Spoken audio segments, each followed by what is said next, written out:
Bonjour! Alors, bienvenue dans ce tout nouveau vlog livresque que j'ouvre en grande pompe en ce vendredi matin avec ma tête de nuit, mais c'est comme ça, on ouvre le vlog ainsi. Donc, toute nouvelle semaine de lecture que j'ai déjà, je dois vous avouer, un peu entamée parce que j'ai terminé le contenu du dernier vlog mercredi soir, mais il se passe pas mal de trucs ces temps-ci dans ma vie qui sont en lien avec la santé et tout ça. Donc, j'ai eu beaucoup d'attentes à faire dans des salles d'attente cette semaine. Donc, j'ai quand même commencé déjà une lecture en cours, puis j'ai déjà lu un album jeunesse. Donc, on va commencer, je pense, le vlog avec pas vraiment de plan pour la semaine. Peut-être plus de lecture papier finalement, puis des podcasts pendant les déplacements ou la marche, c'est à voir. Mais sinon, je vais quand même tout de suite vous parler de ma lecture en cours qui est finalement donc, le fameux Le cimetière de la mer d'Aslak Nord. C'est en format poche chez 10-18. J'étais paru originalement chez Buis du Monde.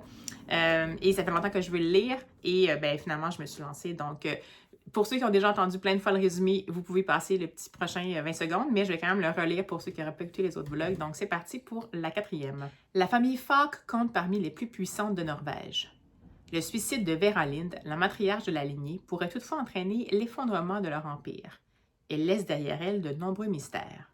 Sacha, sa petite fille, part à la recherche de son dernier manuscrit, resté inédit, qui raconterait le naufrage d'un express côtier pendant la Seconde Guerre mondiale, englouti avec les secrets de la jeunesse de sa grand-mère.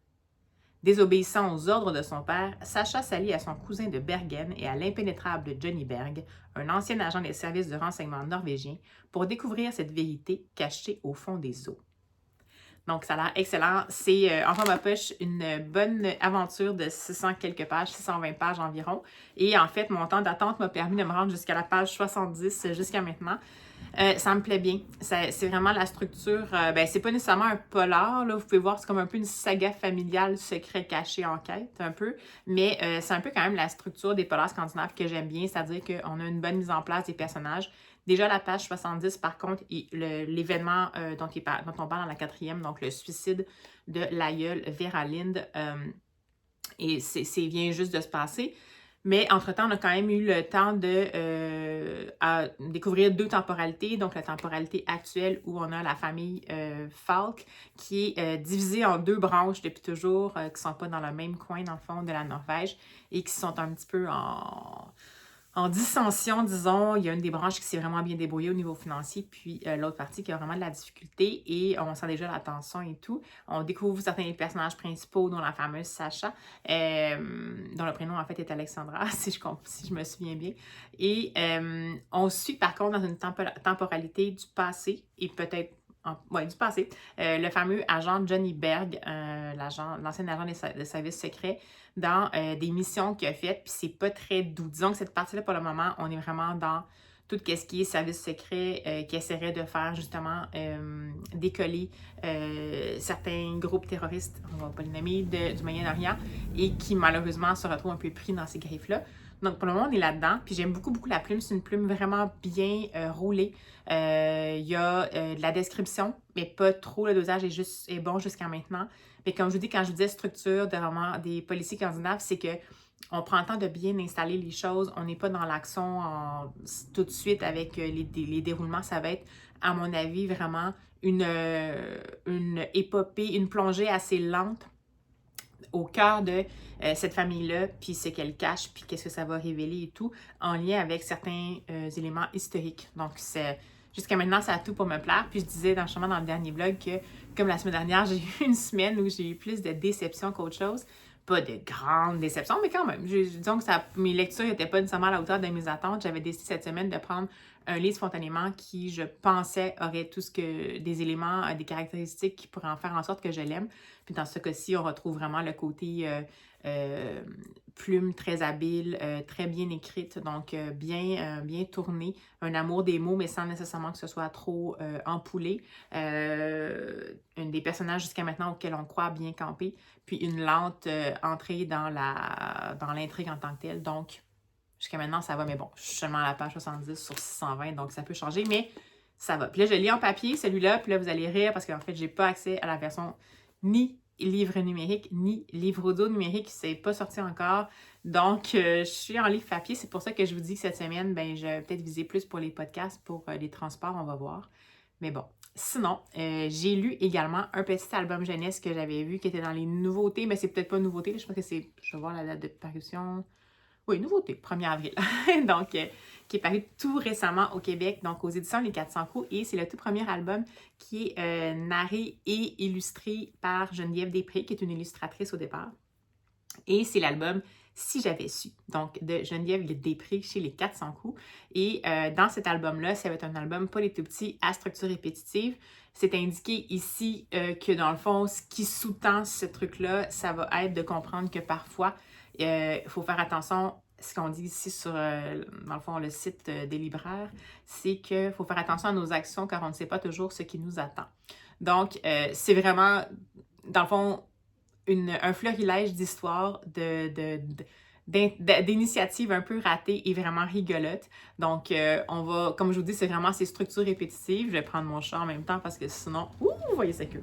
Donc, ces structures répétitives et c'est pour les tout petits parce qu'évidemment, ça va être des animaux à qui il va arriver plein de mésaventures. Et ça va toujours être sous la structure de si j'avais su, par exemple, j'aurais écouté ma mère ou j'aurais nanana. C'est vraiment rigolo. C'est sûr que comme c'est pour les tout petits, c'est pas non plus la grosse substance, mais ce que j'ai bien aimé, c'est que c'est toujours une structure qui, si j'avais su, bon, qu'est-ce que j'aurais fait? Puis ensuite, on a une double page qui illustre vraiment comme 100 mots, qu'est-ce que finalement, quelle a été la mauvaise décision qui a été prise dans une situation particulière, puis c'est vraiment, vraiment hilarant. Donc, j'ai beaucoup aimé ça. C'est pas un coup de cœur, mais c'est une excellente lecture. Je pense que vous pouvez découvrir ça avec les tout petits sans hésiter, sans attendre. C'est vraiment parfait. C'est un peu un hommage aussi au fait que si on prend des mauvaises décisions, ça a un impact, mais ça vaut la peine aussi de juste, dans le fond, le si j'avais su, j'aurais écouté, c'est de se dire que, ben, par après, on peut quand même peut-être voir qu'est-ce qu'on aurait pu faire de différent. Donc, c'est pas nécessairement de se dire, je suis pas bonne, j'ai pas fait les bonnes choses, c'est plus de dire, ouais. Mettons, après avoir regardé qu'est-ce qui s'est passé, peut-être que la prochaine fois, je vais faire ça différemment. Donc, comme je vous dis, le côté un peu éducatif, il n'est pas pesant, puis il n'est pas non plus... il ne fait pas qu'on se sent coupable ou tout ça. C'est vraiment en mode juste évolution en continu. Donc, chaque petite lecture d'album, si ça vous dit, ne gênez pas à le découvrir. C'est vraiment intéressant. Moi, comme vous avez vu, je l'ai découvert en numérique parce que ça faisait longtemps que je voulais le consulter, mais je ne l'avais pas encore accès dans les librairies, donc j'ai emprunté les livres numériques tout simplement. Mais ça reste que comme c'est vraiment une structure sur, comme je vous dis, que c'est si j'avais su l'action que j'aurais faite, genre j'aurais écouté ma mère, nanana, puis que c'est vraiment après ça étalé sur 2 pages la narration de la mésaventure. Mais c'est sûr qu'en livre numérique, comme on n'a pas les doubles pages, c'est. Ben moi, je suis habituée, là, je les passe plus vite pour que ça me crée un effet de double page. Mais visiblement, cet album-là, ça vaut la peine d'attendre qu'il soit en papier ou que vous ayez accès en papier. Là, mais voilà. Donc, petite lecture faite, lecture en cours annoncée. Et puis tout ce qu'il nous reste à faire, ben allez, c'est de se lancer ça. Bonjour, alors je vous reprends. En ce dimanche hyper ensoleillé et potentiellement avec ma face colorée parce que je pense que j'ai pris un peu de soleil involontairement. Désolée. J'espère que vous ne serez pas envahis par le son des motocyclettes parce que quand le beau temps arrive de mon côté, je suis en campagne, mais c'est une belle route pour faire des promenades à moto. Donc, en tout cas, j'ai essayé. J'espère que ça va bien correct. Ça va être correct pour vous. Je vous reviens parce que j'ai fait un petit... j'allais chercher quelques livres à la bibliothèque. J'avais envie de vous les montrer. Puis, ben, je me suis fait aussi un petit plaisir parce que j'avais eu quelques petits trucs un peu stressants dans la dernière semaine. Puis, je me suis dit que là, j'avais envie de me faire plaisir. Moi, quand j'ai envie de me faire plaisir, c'est pas nécessairement du chocolat que je m'achète, c'est des livres. Donc, je vais vous montrer ça aussi. Pour votre information, je suis toujours dans ma lecture en cours de Le cimetière de la mer d'Aslak Nord, que j'ai en fait mis sur pause parce que j'ai découvert une autre lecture dont d'ailleurs je ne vous ai pas encore parlé. C'est vrai, je l'ai terminée, je n'en ai même pas parlé. Ben, je vous reviens. Me revoici. Alors, ben non, je l'avais dans les... Et là, c'est pas drôle. Donc, ça fait partie de mon bocal, en fait, le livre que j'ai terminé. Pour vous mettre en contexte, en fait, c'est un livre que j'ai découvert par hasard parce que j'étais à la recherche de lecture audio brève.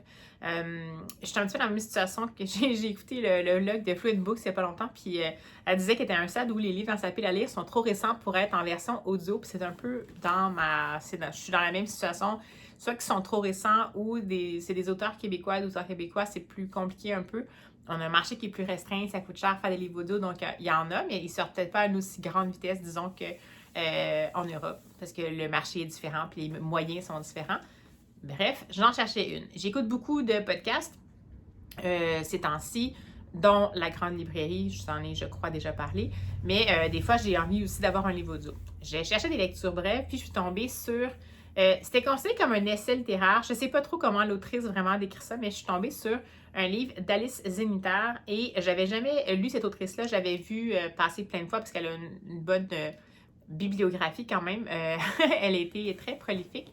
Et j'avais comme ce livre-là m'attirait un peu parce que ça semblait être un genre de carnet d'autrice un peu. Puis moi, en fait, cette espèce d'approche-là, qui est un peu une approche mixte entre, je sais pas moi, la prise de parole douce, la balade aux côtés d'un écrivain et tout ça, je l'avais plus connu par le biais de Robert Lalonde. Il en a fait plusieurs des carnets d'auteurs.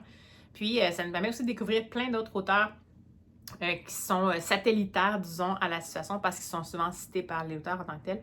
Bref, j'ai eu envie de le découvrir et je l'ai découvert en livre audio. Et c'est Toute une moitié du monde d'Alice Zeniter. Et je vais vous mettre quand même la vignette du livre audio parce que la narratrice, je vais vous mettre aussi son nom, c'était pas l'autrice cette fois-ci, mais elle était excellente. Je crois que, ben là, je dis souvent ça pour les narratrices, mais surtout pour un essai comme ça, un essai, c'est dur à dire, comme je dis, c'est une espèce de genre hybride.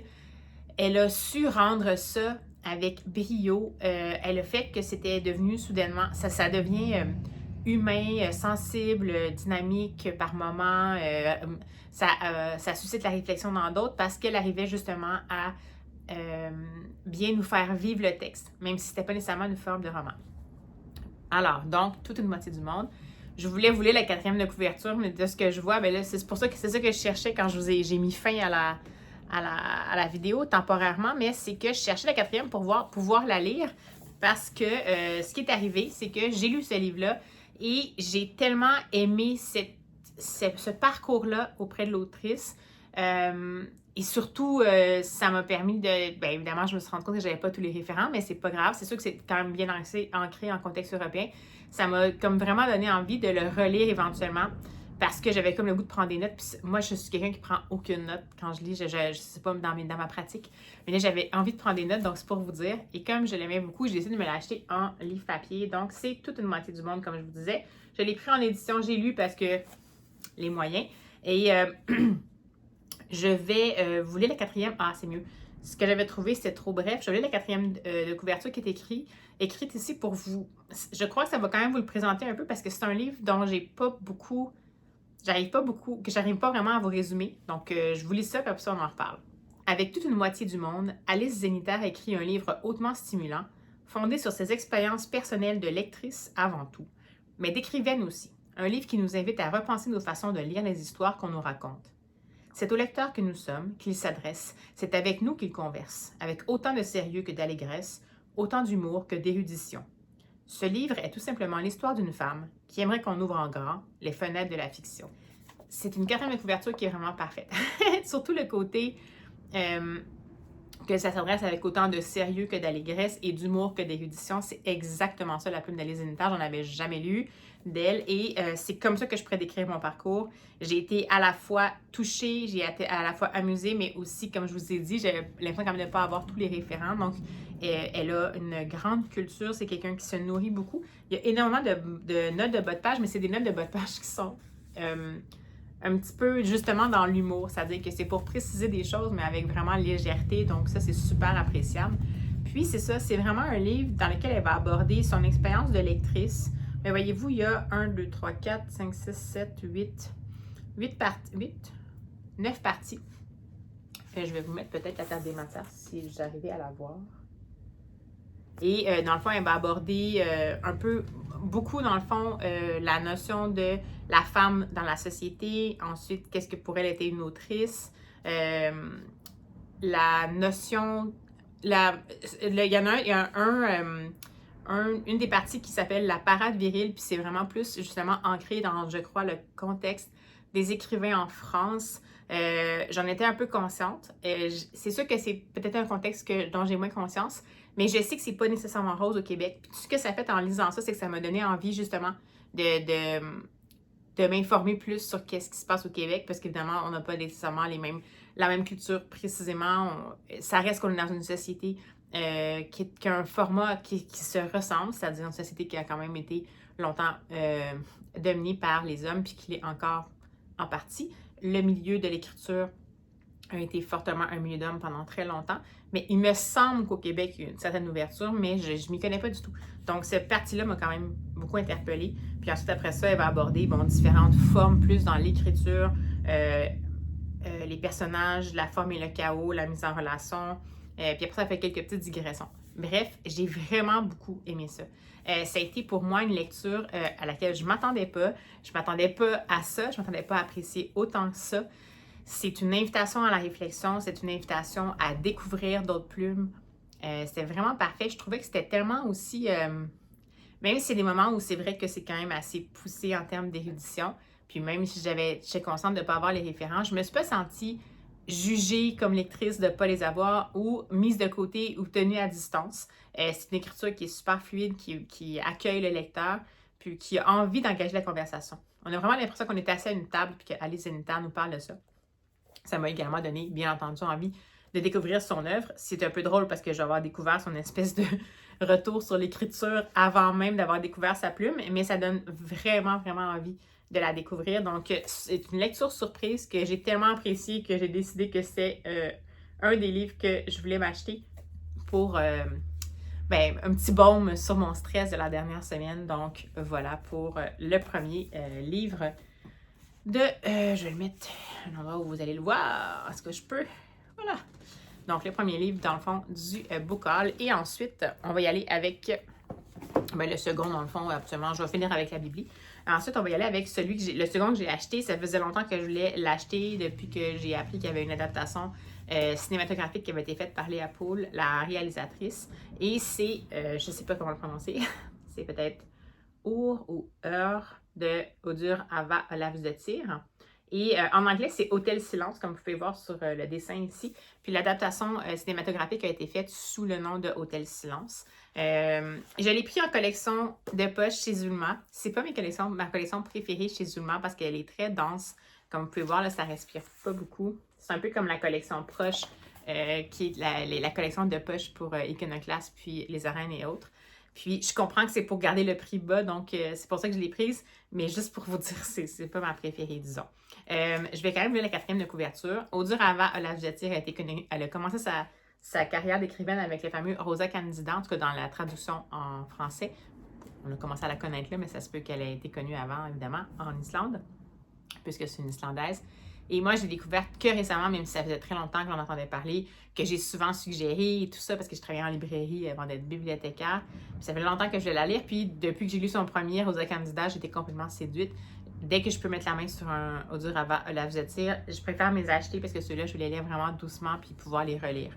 Donc, je vous lis la quatrième de celui-ci. Puis on s'en reparle après. On continue le petit Book Haul après. Jonas Ebenezer, 49 ans, divorcé, n'a qu'une passion. Restaurer, retaper, réparer. Mais le bricoleur connaît une crise profonde. Sans plus de réconfort à attendre des 3 Gudrun de sa vie, son ex-femme, sa fille et sa propre mère, il décide de se mettre en route à destination d'un pays abîmé par la guerre avec sa perceuse en bandoulière et sa caisse à outils pour tout bagage.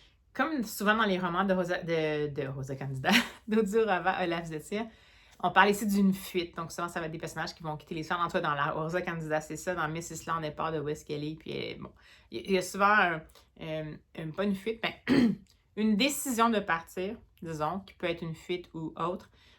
Souvent, un périple dans lequel il va avoir la réflexion. Dans ce cas-ci, bien évidemment, de ce que je comprends, c'est qu'il va encore avoir ça, donc une espèce de périple forcé. Et de ce que j'ai compris, c'est qu'il va finir par aller s'installer dans ce fameux hôtel-là, Hôtel Silence. Et il va se rendre compte que c'est un hôtel qui est voué à la destruction, puis il va décider d'aider un peu pour essayer de le refaire vivre. Et de ce que je comprends, c'est que sa vie va être inextricablement liée finalement après ça à cet hôtel-là. Donc, un autre Odur Ava Olav de Tir que je vais avoir dans ma petite pilette, comme on dit. Ensuite, on passe à la biblio. Alors, j'ai décidé de récupérer à ma bibli finalement, à moi, où je travaille, un livre que j'avais vu passer. Je pense que c'est chez Fluent Books. de Lorraine Bastide, que j'ai jamais lu, mais que j'aimerais beaucoup découvrir. Puis c'était un petit opuscule qui semblait être de l'anticipation, puis je trouvais que ça était vraiment attrayant. Donc c'est 2060, de Lorraine Bastide, c'était aux éditions Au Diable Vauvert, la collection Nouvelle Lune. Et comme je vous dis, vraiment une petite plaquette de rien du tout, 85 pages. Donc, ça me permettait, maintenant, quand j'ai un livre au long cours en papier, vous savez, comme là, La cimetière de la mer, on dirait qu'il va falloir que j'accélère un peu, 620 pages. J'aime bien pouvoir intercaler avec des courtes lectures ou des lectures audio ou des essais. Donc, Lorraine Bastide, je vous lis le 4e. 22 juin 2060. Après des siècles à vivre comme si demain n'existait pas, l'humanité se prépare à une fin du monde, rebaptisée FDM, comme pour conjurer l'inéluctable. Durant son ultime journée, heure après heure, l'héroïne va revivre les combats féministes et écologistes qui ont rythmé sa vie. Dans une ambiance à la fois mélancolique et poignante qui évoque Charlotte Perkins Gilman ou Virginia Woolf, cette fiction trouve un équilibre subtil entre anticipation, littérature et politique. Ça a l'air vraiment excellent. Puis là, je vois à l'arrière que c'est écrit le premier roman de la créatrice du podcast La Poudre. Donc, c'est là quelqu'un qui faisait des podcasts, j'imagine, qui finit par écrire. Donc, c'est pour ça que j'en ai jamais lu, potentiellement. Mais bref, celui-ci, donc, super hâte de le découvrir. Donc, merci la Bibli. Et on continue avec Merci la Bibli, avec ce titre-là, qui est un titre québécois que j'ai vu passer, qui est mis en fiction, mais qui est, je pense, un peu, encore une fois, un mix un petit peu des deux. C'est publié chez Somme Toute. Et c'est De guerre froide de Jacques Côté. Donc, chez Somme Toute. Et je pense que c'est un récit, en fait, plutôt. Mais j'ai vu la 4e, est assez dense. Ça m'intriguait beaucoup. De guerre froide est le récit de voyage et d'aventure que l'auteur a vécu à l'été 1983 en Pologne, alors que le pays sort à peine de la loi martiale. Entre les blocs de l'Est et de l'Ouest, la menace d'une guerre nucléaire n'a jamais été aussi forte. L'URSS oppose une fin de non-recevoir au mouvement Solidarité et tous les opposants sont en prison. Au début de sa vingtaine, l'auteur s'y rend pour écrire des articles et recueillir des témoignages, mais toute activité anticommuniste est passible d'une peine de 6 mois de prison. La surveillance est accrue et les militaires sont à l'affût des passeports. Poussant sa curiosité trop loin, le jeune homme verra son voyage prendre un périlleux parcours. De guerre froide est un micro-récit de cette période où un mur tangible séparait deux mondes. Mais c'est aussi des rencontres avec des humains formidables qui se découvrent au-delà des limites imposées par les idéologies. Ça a l'air vraiment intéressant. J'espère pouvoir le lire grâce à la Bible pour voir si j'aime assez ça pour me l'acheter, parce que c'est un genre de livre que je me serais potentiellement acheté. Mais bon, je m'étais dit que j'allais le tester. Jacques Côté, il me semble que c'est un auteur de romans policiers. Oui, voilà. Jacques Côté est un auteur de romans policiers qui est connu pour les séries Daniel Duval et pour les séries Les Caliers Noirs de l'Aliéniste. Donc, j'avais vu passer, il est publié chez À lire absolument au Québec en policier, mais là, ça m'avait intrigué premièrement. Puis ce sujet-là, en Pologne, je connais moins bien cette partie-là de l'histoire, puis ça m'intéressait vraiment. Donc, encore une fois, merci Biblio. Et ensuite, ça c'est une suggestion que je crois que j'ai vu passer chez Piketty Bookin, je crois. Donc, c'était vraiment, on est complètement ailleurs, c'est un manga. J'en ai d'ailleurs d'autres à lire, je ne me suis pas lancée encore là-dedans. Et c'est, on change de contexte, My Dear Detective. Et c'est publié chez Kiyun. C'est écrit par Ito Natsumi. Et j'ai voulu la 4e de couverture. Évidemment, vous devez vous douter un peu de quoi ça parle. Mais à la fin des années 20, le Japon est en pleine mutation, mais les femmes ont toujours du mal à se faire une place dans le monde du travail. Mitsuko a malgré tout réussi à trouver un emploi qui lui va comme un gant. C'est la meilleure détective de son agence à Ginza, en plein cœur de Tokyo. Adultère, personne disparue, aucune affaire ne l'effraie. Son intelligence et son instinct sont ses principaux atouts, sans parler de son courage qui lui permet d'affronter les remarques désobligeantes des tenants d'une société patriarcale. Lors d'une pause bien méritée dans un café, la jeune femme est abordée par un élégant serveur du nom de Saku qui lui confie une étonnante mission. Retrouver la propriétaire d'une chaussure ornée d'un véritable diamant. Le garçon, autant intrigué par l'affaire que par la détective, l'épaule dans son enquête. Celle-ci mène à un homme qui cache un lourd secret. Et il n'est pas le seul. En effet, Saku appartient à l'une des plus riches familles de la capitale. Mais pour lui, assister Mitsuko vaut toutes les Je n'aurai pas la suite du résumé parce que le code à barre a été mis sur le résumé. Je ne sais pas si il réapparaît à l'intérieur, mais Dommage, dommage. C'est la réalité des biblis parce qu'il faut le faire relier. Mais bref, voyez un peu le topo. De toute façon, c'est un très long résumé, fait que je vais pas non plus continuer à tout divulgacher. J'ai l'impression que j'ai fait le tour du manga au complet. Mais c'est bien écrit. Après Sherlock Holmes et Hercule Poirot, découvrez Mitsuko Oshino, la première femme détective du Japon. Donc, ça avait comme tout pour potentiellement me plaire. Potentiellement, on sait pas, on va voir. Donc, je vais vous montrer quelques planches. C'est très mangaesque, mais justement, j'aimais parce que c'était pas toujours chargé. On avait des planches qui étaient un petit peu comme ça ici. Donc, pourquoi pas. Alors, dernière petite trouvaille à la Bibli. Et voilà pour le book haul et ben, pour la lecture que j'ai faite finalement d'Alice Zenitar. Zenitar, je vous le suggère vraiment chaudement. Et je me replonge dans le fameux Aslak Nord, le cimetière de la mer, puis je vous en reparle dès que je peux.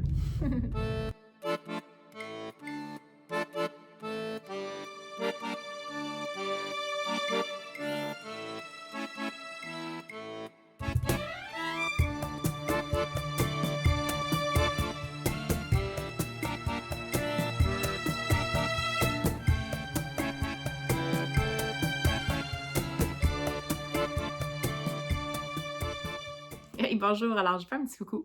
J'ai congé aujourd'hui, exceptionnellement. On est mardi et d'habitude, j'ai pas congé, mais on était en férié hier et failli reporter. Blabla technique. Mais voici. C'est très caniculaire aujourd'hui. Ça nous a un peu pris par surprise au Québec. Donc, me voici en chronique météo aujourd'hui parce que ça se peut que vous voyez que j'ai un peu plus la luisance dans le regard ou le visage rouge, mais c'est normal. Je viens vous voir parce que j'ai pas terminé de lecture. Cette semaine, c'est une semaine différente en termes de rythme. C'est pas que j'aime pas mes lectures actuelles, elles sont excellentes en fait. C'est juste que ça va un peu plus lentement, puis ben, c'est bien correct. Genre, je sais pas de forcer vraiment le rythme en tant que tel. Donc, je suis toujours dans ma lecture de ce fameux livre prenant qui est Le cimetière de la mer d'Aslak Nord. C'est vraiment excellent. Donc, vous voyez que j'avance bien. Ça, c'est ce que j'ai lu. Donc, je suis rendue à la page 236 sur 600 quelques pages. Et j'aime beaucoup. Plus ça avance et plus, évidemment, on se plonge dans... Je sais pas comment on pourrait décrire ça, puis c'est vrai que le côté saga Millennium, série Succession, c'est ce qui est indiqué à l'arrière comme indication. Bon, j'ai pas lu Millennium, mais de ce que j'en sais, ça me semble quand même correct. Donc, c'est vraiment une espèce de... C'est une enquête un peu du type journalistico-familial, entre guillemets, parce qu'on va voir qu'il y a deux personnages qui vont faire des enquêtes sur justement le passé de la famille Falk. Mais c'est aussi quelque chose qui met en lumière tout le côté des coulisses terribles qu'il peut y avoir dans le fond, la gestion de la politique étrangère dans des pays, le lien entre les grandes fortunes potentiellement et les gouvernements dans certains cas. C'est assez particulier. Comme je vous dis, on suivait justement deux temporalités, une temporalité de... Mais là, ça s'est vraiment rapproché. Donc, ça devrait... En fait, je pense que là, on va parler être toujours dans le présent, mais dans le fond, pour en apprendre plus sur le passé d'un des deux personnages qui fait l'enquête, qui est le fameux Johnny Berg dont on parle ici. Évidemment, on était retourné un petit peu à l'arrière, mais dans le fond, on a quand même quelques petits sauts comme ça dans le passé, puis ce que ça nous dévoile, c'est vraiment qu'est-ce qui s'est passé, dans le fond, au Moyen-Orient et à quel point ça a des ramifications jusqu'au présent. Et c'est pas rose-rose, hein? Disons qu'on est vraiment dans tout ce qui est... sauf de pouvoir, corruption, bien sûr qu'il y ait question potentiellement de terrorisme, mais de, entre guillemets, action antiterroriste. Donc ça, c'est sûr que ça fait partie des choses dont on parle aujourd'hui, mais vraiment, là, c'est ancré dans en quoi ça peut avoir un impact sur un pays en tant que tel, sur certains des grandes personnes politiques de ce pays-là. Donc, évidemment, c'est de la fiction, mais on est vraiment rendu dans l'inextricable. C'est pour ça que je vais assez lentement, mais en même temps, c'est vraiment prenant ce livre-là. Si je pouvais, je lirais d'une traite. J'ai eu le temps dans les dernières journées, mais comme je vous dis, j'avais comme beaucoup d'autres stimuli, d'autres choses à faire. Mais c'est vraiment un livre que je pense qu'il fait bon lire d'une traite. C'est intéressant parce que chacun des chapitres, c'est pas très long. Je pense une dizaine de pages. Puis il y a toujours un intitulé pour le chapitre, comme par exemple ici. Donc, c'est un peu un intitulé qui nous dit un peu en gros qu'est-ce qui va se passer dans le chapitre. Ça, c'est super intéressant.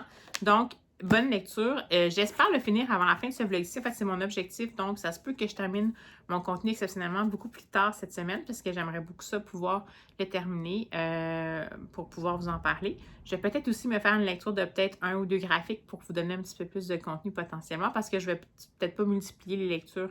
Je vais vraiment rester dans cet univers-là qui est très prenant. Puis, je suis pas sûre que je peux beaucoup rouler de choses en parallèle. Malgré que, en ce moment, j'ai une lecture audio que j'ai décidé de lancer finalement.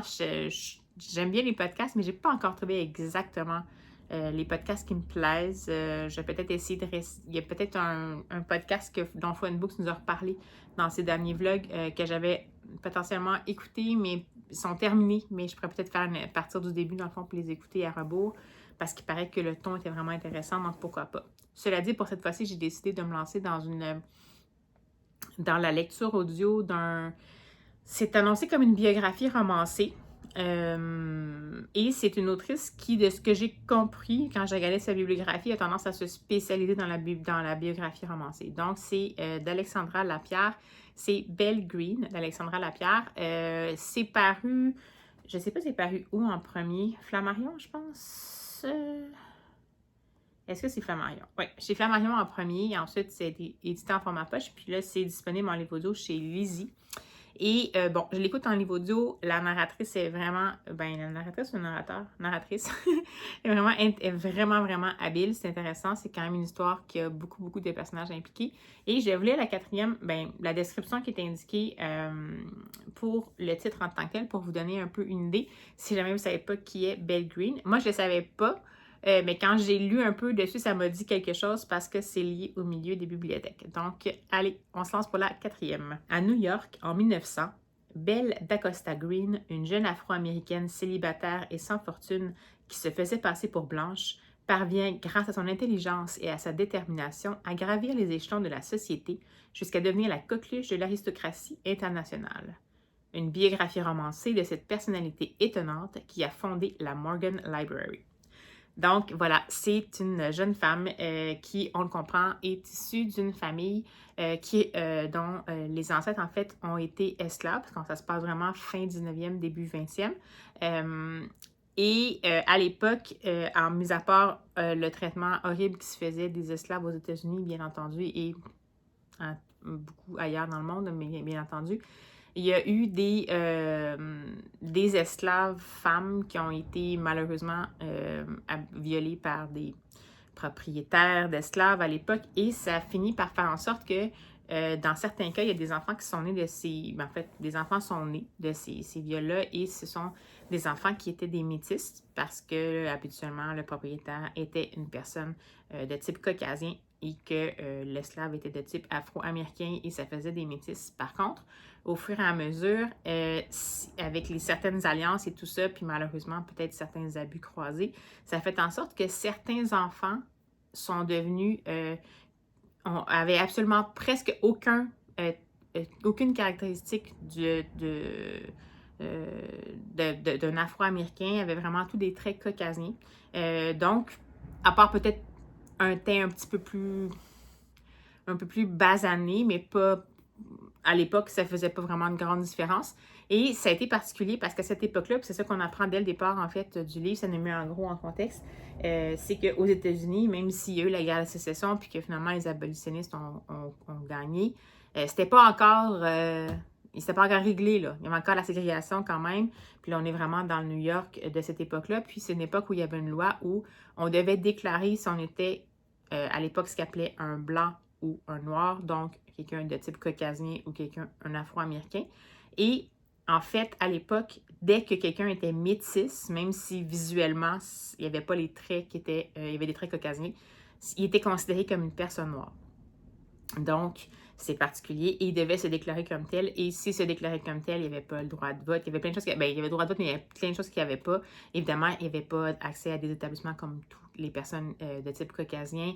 Tout ce qui était discrimination, ségrégation s'appliquait également, mais c'était une loi. Il fallait absolument déclarer ça. Donc, dans ce contexte-là, je ne vous en dirai pas beaucoup plus parce qu'il faut vraiment lire, mais Belle d'Acosta Green, va naître de un peu la suite de ce genre de lignée-là. Donc, sa maman était également... Sa maman et son papa étaient des gens qui étaient justement des métis, mais qui avaient vraiment des traits caucasiens. Et elle va évoluer dans une situation, un contexte historique, un contexte familial où sa mère, en raison du départ de son père qui voulait pas, du papa qui voulait pas vraiment se mêler de la famille et tout ça, va prendre la décision que ses enfants, en fait, vont se déclarer comme étant blancs. Donc, ça a l'air peut-être à nos yeux de 2024 quelque chose d'étrange ou quelque chose de... Mais pour l'époque, c'était quelque chose de grave parce que si jamais les gens étaient découverts pour avoir fait une déclaration comme ça, alors que techniquement, c'était des personnes métisses, mais je veux dire, visiblement, si c'était ça qu'ils cherchaient comme signe distinctif, il y avait vraiment des traits caucasiens. Mais s'ils étaient, on trouvait des preuves qu'ils avaient fait une fausse déclaration, ils pouvaient être pendus ou brûlés vifs. Vraiment quelle belle conséquence, n'est-ce pas? Une conséquence terrible, dans le fond, à cette action-là. Donc, c'était une action qui s'intitulait en anglais « the passing ». Donc, c'était vraiment de prendre cette décision-là pour essayer de continuer à avoir accès à une vie comme toutes les autres qui n'ont pas avec une vie de ségrégation. C'était des décisions qui se prenaient, qui avaient un impact autant sur la personne qui prenait la décision que sur sa famille d'origine, parce que ces gens-là devaient absolument se couper de leur famille d'origine parce qu'il ne fallait pas que ça sorte nulle part qu'ils avaient décidé de prendre cette décision-là. Ça semblait pas être des décisions, bien entendu, faciles à prendre. On dirait qu'il y avait comme, dans ce livre-ci, on explore, jusqu'à maintenant, on a exploré le point de vue de la famille des grands-parents de Belle Green, qui, eux autres, étaient à Georgetown, qui étaient bien impliqués dans justement la défense des droits des personnes de descendance afro-américaine pour essayer de faire cesser la ségrégation et tout ça, puis qui ne voyaient pas d'un bon œil quelqu'un qui prenait cette décision-là, quelqu'un de leur communauté qui prenait cette décision-là, était considéré comme des traîtres parce que, comme s'ils reniaient en fait un peu tous les efforts que la communauté faisait pour essayer justement d'éviter la ségrégation. Donc, et en même temps, du côté des personnes qui prenaient cette décision-là, ils les prenaient souvent pour... en tout cas, dans celui-ci, ça semblait être justement parce qu'ils souhaitaient justement vivre à 100% puis pas être considérés comme des demi-portions parce qu'à l'époque, la loi était faite comme ça. Ça n'avait aucun sens, mais c'était ça la loi. Et ils prenaient cette décision-là pour avancer, tout simplement. Donc, c'est fun parce que dès le départ, on est confronté justement à quel terrible choix à faire. Donc, il n'y a comme pas vraiment de bonnes avenues. À chaque décision de ce type-là de passing impliquait nécessairement des deuils, des secrets à la vie durant et tout ça. Donc, ça devait vraiment pas être évident à vivre. Évidemment, je parle de ça, puis moi, j'ai pas du tout connu ça. Mais donc, on commence ce roman biographique-là vraiment en mode... C'est un... Tu sais, je sais pas, moi, je connais absolument rien sur Belle Green. Tranquillement, on va en venir à voir c'est quoi son ambition, puis qu'elle voulait vraiment être bibliothécaire depuis toujours, puis qu'elle va tranquillement se frayer un chemin à travers d'abord l'institution de la New York Public Library, alors qu'elle n'a pas un diplôme complet, dans le fond, de bibliothécaire, elle a un diplôme de catalogueuse. Et tranquillement devenir avec une mentor qui la prend sous son aile et tout ça pour la former et tout. Ça me semble hyper intéressant, vraiment remuant. Je trouve ça intéressant d'en apprendre plus sur ce personnage historique-là et aussi sur la situation à l'époque aux États-Unis, donc de ségrégation. On en connaît beaucoup, mais c'est pas, on ne connaît pas tous les pans de ça. Puis c'est affreux quand on apprend tout ça. En même temps, je pense que c'est important d'en prendre conscience. Donc, jusqu'à maintenant, c'est très prenant. En fait, c'est presque trop prenant pour ce que je pensais. Je pensais que ce serait un petit peu plus... on est vraiment dans la biographie romancée, ce qui fait que vraiment, on est happé par les personnages, leur destin. Je pensais que ça allait me laisser un peu plus d'espace pour me plonger complètement dans le cimetière de la mer, où on est vraiment dans la fiction totale. Mais comme il y a quand même pas mal de... entre guillemets, la manière dont c'est mis de l'avant par Alexandra Lapierre, c'est vraiment narré un peu comme un roman.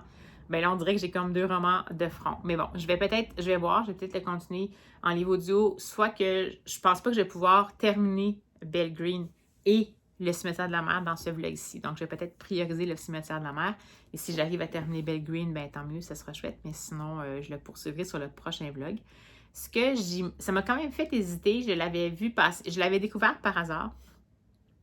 Puis ça m'avait fait un peu hésiter parce que maintenant, dans le fond, je ne sais plus trop quand je lis, mettons, une biographie romancée comme ça. Ça ne semble pas être ce qu'on appelle un own voice, donc une biographie romancée qui est écrite par une personne de la communauté qui est représentée, entre autres, dans le roman. En même temps, là, c'est vraiment une communauté dans une communauté, donc des gens qui ont un statut particulier à la fois dans la communauté américaine, la société américaine de l'époque, mais au sein de la communauté dans laquelle ils sont nés. Donc, dans tous les cas, c'est un peu des exceptions, mais j'hésitais parce que je me suis dit, est-ce que ça va être un récit qui va être biaisé, qui va avoir un point de vue comme plus, dans le fond, Amérique caucasienne versus, puis que ça va un peu enterrer peut-être la réalité. Je ne suis pas en mesure de pouvoir vérifier ça, malheureusement. Mais bon, ça me semblait quand même, comme elle a fait d'autres biographies romancées, Alexandra Lapierre, ça me semblait quand même une autrice qui faisait beaucoup de recherches. D'ailleurs, dans son avant-propos, elle dit que bien que ce soit une biographie romancée, mais par exemple, les dialogues, évidemment, c'est quelque chose qui va être supposé, mais presque tous les revirements de situation ou toutes les péripéties, en fait, sont ancrés dans des éléments de recherche qu'elle a retrouvés par rapport à Belle Green puis à l'évolution de l'époque, de comment ça se passait et tout. Donc, ça m'a un peu quand même rassurée parce que je ne voudrais pas comme trouver ça super intéressant puis finalement me rendre compte que c'est vraiment un point de vue biaisé puis que finalement, ça n'a pas du tout desservi ma curiosité. Par contre, j'ai réalisé aussi que j'ai un livre dans ma pile à lire qui fait aussi référence à Belle Green, puis j'avais jamais réalisé ça. Ça s'appelle The Personal Librarian. Puis justement, ça raconte l'existence de Belle Green en tant que bibliothécaire personnelle de la Morgan Library. Et dans ce cas-ci, je ne sais pas si c'est un own voice, j'ai aucune idée. Mais bref, j'ai quand même un autre titre, donc je verrai. Donc voilà, j'ai essayé de mettre ça en place avec le plus de transparence possible. Parce que, comme je vous dis, j'ai aucun moyen de vérifier exactement s'il y a vraiment des biais super forts. Il y en a sans doute qui soient volontaires ou pas. Mais jusqu'à maintenant, c'est bien amené. Je trouve que tous les points de vue semblent représenter de façon éloquente. On n'est pour le moment pas, en tout cas, dans la manière dont on formule la narration, on n'est pas dans les clichés. Par contre, bien entendu, on ne peut pas changer comment la société était à l'époque. D'ailleurs, l'autrice avise le lecteur que, étant donné qu'elle se base sur les recherches, elle a utilisé, évidemment, dans certains cas, des terminologies qui étaient à l'époque utilisées par les gens dans la société, que ce soit du côté de la communauté d'ascendance afro-américaine ou de la communauté américaine en général. Donc, des termes qui ne sont pas vraiment respectueux, en fait, de nos jours. Mais jusqu'à maintenant, j'ai remarqué que de la façon dont c'était utilisé, c'était dans des dialogues, c'était utilisé souvent par la communauté elle-même. Jusqu'à maintenant, c'est pas utilisé comme, entre guillemets, insulte dans des dialogues, par exemple, à l'époque. Puis c'est pas utilisé non plus à outrance, cette terminologie-là, mais ça reste que c'est une terminologie qui, à l'époque, était comme ça. Puis je trouve que le fait, puisque dans le fond, elle dit qu'elle ne voulait pas la retirer parce qu'elle considérait que c'était une terminologie qui était violente et qu'elle voulait justement que les lecteurs réalisent à quel point c'était une terminologie qui était violente. Donc, moi, je trouve que cette approche-là, qui n'est pas justement dans le mode de la banalisation, pour le moment, ça me convient bien. Donc, on verra pour la suite si tout va bien. Alors, mon Dieu, j'en avais long à dire sur ma lecture en cours parce qu'on dirait que j'étais un peu sur... j'essaie de ne pas trop faire d'impair. Mais ça m'intéresse bien. Puis c'est sûr que, bon, évidemment, on parle ici d'une bibliothécaire qui s'est rendue dans une bibliothèque par des chemins de traverse, des chemins détournés. C'est toujours des parcours qui sont fort intéressants, ces parcours-là. Puis, ben, de toute façon, je vous tiendrai au courant. Je ne sais pas si j'en parlais beaucoup dans ce vlog-ci, mais je vous tiendrai au courant de toute façon, au pire aller dans le vlog prochain de l'avancement de cette lecture-là. Mais pour le moment, je vais me replonger dans la lecture du cimetière de la mer d'Aslak-Nord. Et avant que j'oublie, dans le fond, au moment où je vous parle, on vient tout juste d'apprendre le décès très triste de l'autrice Caroline Dawson, qui est une autrice québécoise qui a émigré avec sa famille au Québec dans les années 80, fin des années 80, je crois, et qu'on a connue finalement, qui était une écrivaine, une sociologue et une professeure au collégial, et qu'on a connue par rapport à travers son premier roman qui était Là où je me terre. Et si jamais vous avez jamais lu ce roman-là, je vous invite à le lire, ça vaut vraiment le coup. C'est vraiment un point de vue de l'immigration qu'on ne lit pas souvent. C'est-à-dire qu'on va avoir un petit récit, un point de vue sur l'immigration en tant que telle, mais on a le après. Puis souvent, dans les immigrations, on va avoir, les récits d'immigration, on va avoir beaucoup le avant, le pendant, puis un tout petit peu du après. Mais là, on a beaucoup du après, puis avec tout ce que ça peut impliquer. Et la perception de Caroline Dawson qu'elle exprime dans ce premier roman-là, de sa terre d'accueil, de son pays d'accueil, sa terre d'accueil, de son pays d'accueil, c'est une perception, je trouve, qui n'est pas toujours rose et qui est importante d'avoir aussi.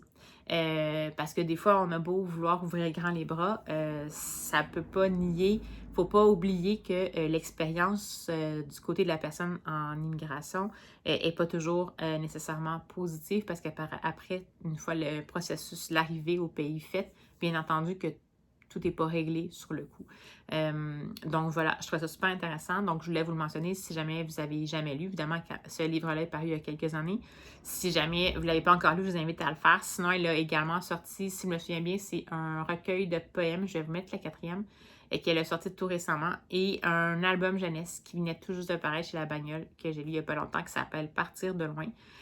Donc, je vous invite à découvrir sa plume. C'est une femme qui était très inspirante, très solaire dans les entrevues quand on la voyait interagir.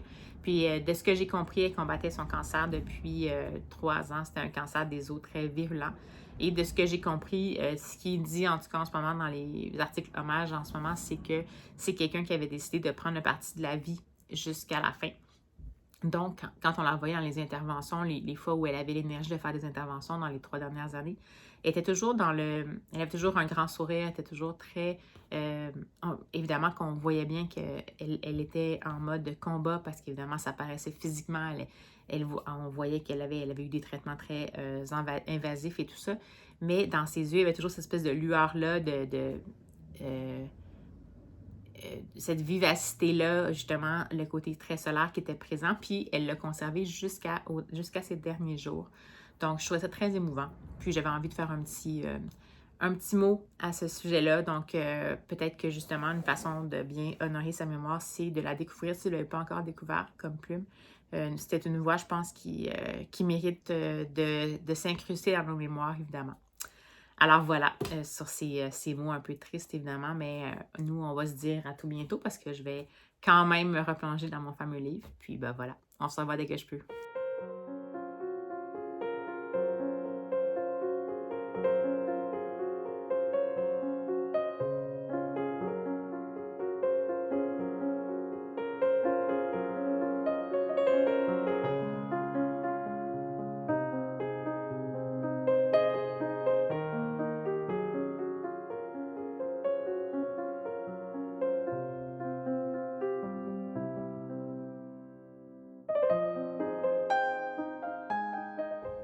Hey, bonjour!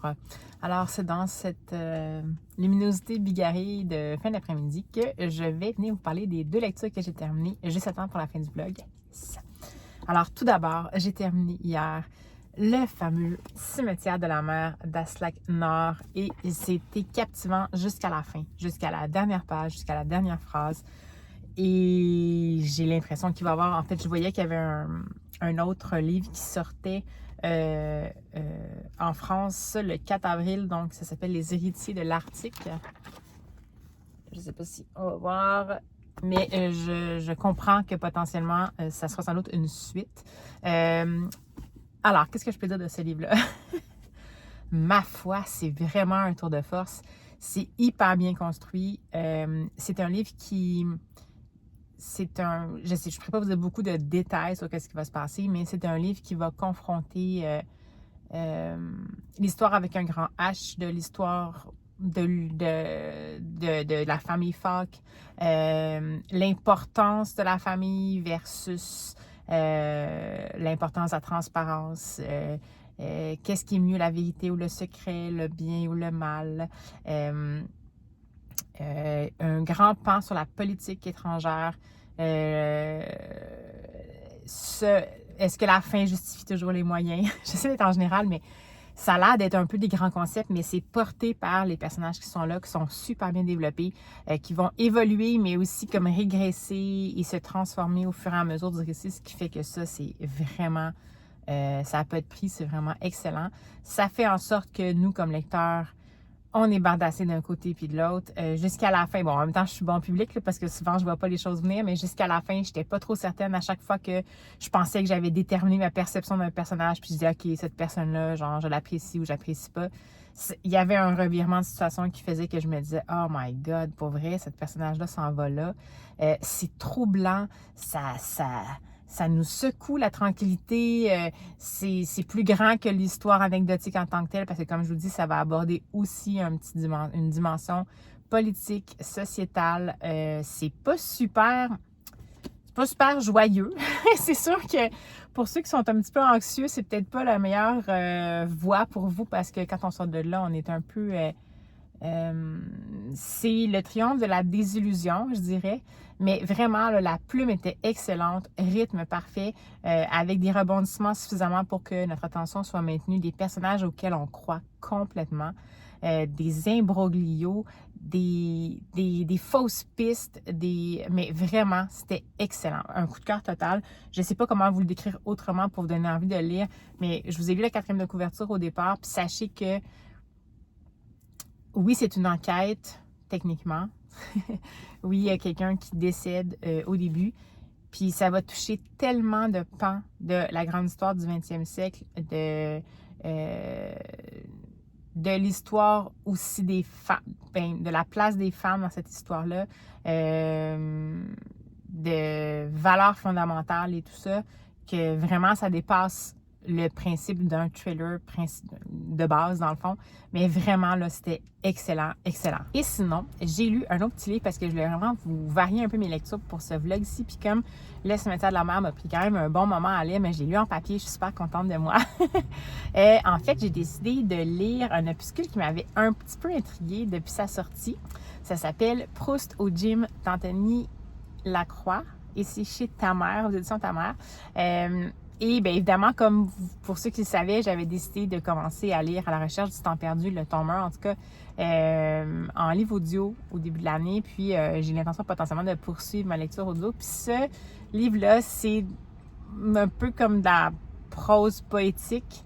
Et c'est l'histoire du narrateur lui-même, donc de l'auteur, Anthony Lacroix, qui est en train de faire une maîtrise en lettres à Rimouski et qui prend la décision d'aller s'entraîner pour essayer d'être en sorte de faire une rédaction efficace de son mémoire de maîtrise, va décider d'alterner entre rédaction de son mémoire, s'entraîner au gym et écouter en livre audio la totalité de À la recherche du temps perdu. Et puis, j'ai vraiment, vraiment beaucoup apprécié ça. C'est vraiment excellent. Je ne sais pas comment dire, c'est tout en simplicité. C'est une prose qui s'écoute pas écrire, donc vraiment, c'est super accessible. On va retrouver un peu quand même le parcours potentiellement classique de quelqu'un qui est en train d'écrire un mémoire, le côté s'autodiscipliner, des questionnements par rapport à l'image de soi, à la confiance en soi, aux liens sociaux, mais tout ça par le truchement de l'interprétation de La recherche du temps perdu par le personnage principal.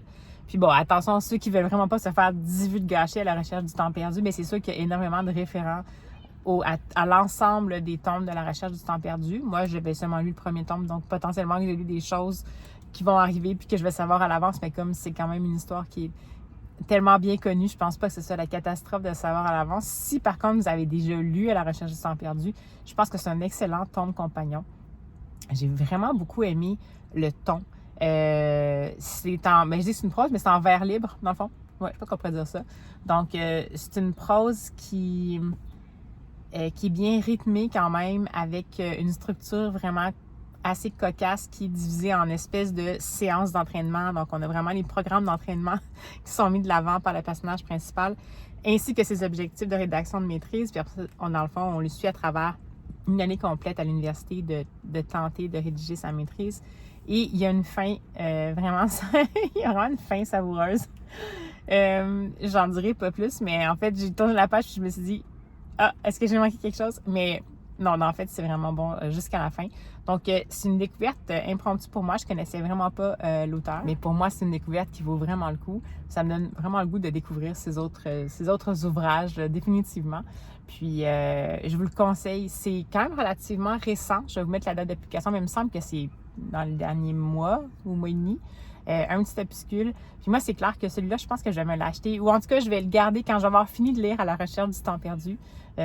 Éventuellement, là, j'ai pas d'objectif ou de pression que je me mets. Je pense que je vais relire ce petit opuscule-là pour voir comment ça change ma perception du texte, parce que je pense qu'il y a une compréhension profonde. En fait, il relate de façon tout à fait authentique et on dirait, ça m'apparaît juste, sa relation à la recherche du temps perdu. Puis je trouve ça super intéressant. Je trouve que ça donne vraiment envie de le lire parce que justement, il n'aime pas nécessairement toutes les parties. C'est inégal. Il y a des fois où il est plus attentif que d'autres quand il y a le livre audio. Il y a des personnages qui au début lui plaisent puis qui lui plaisent plus. Donc ce que je trouve intéressant, c'est qu'on n'est pas enfermé non plus dans une espèce d'élitisme littéraire par rapport au monument de la recherche du temps perdu. Donc, vraiment, une excellente lecture, une bonne petite découverte. Bon, peut-être pas un coup de cœur dans ce cas-ci, mais vraiment une excellente lecture. Donc, je vous dis, ça vaut le coup de le découvrir. Et sur ces bonnes paroles, je vais cesser de vous imposer c'est vraiment beau. Ça va être difficile, j'imagine, au montage, à balancer ça, cette luminosité-là. Mais on va, dans le fond, terminer ici ce vlog-ci. Donc, j'espère que ça vous a plu, cette aventure-là au long cours avec mon fameux Aslak Nord, que je suis tellement contente d'avoir lu en papier. Puis en plus, j'ai découvert aussi un essai cette semaine. Tu sais, je trouve que mes lectures ça m'a vraiment plu cette semaine. J'ai pas eu de déception. Ça m'a fait du bien après le dernier vlog. Donc, j'espère que ça vous a plu. N'hésitez pas à vous manifester en commentaire. C'est des livres là-dedans que vous avez lus, comment vous les avez perçus, si vous avez des livres que vous voudriez me suggérer par rapport à ces lectures-là. Ça va me faire plaisir d'échanger avec vous en commentaire. Évidemment, d'ici à ce qu'on se revoit, je peux juste vous souhaiter des excellentes lectures ou en tout cas des lectures qui vous font du bien. Puis, ben, nous autres, on a juste à se dire à la prochaine!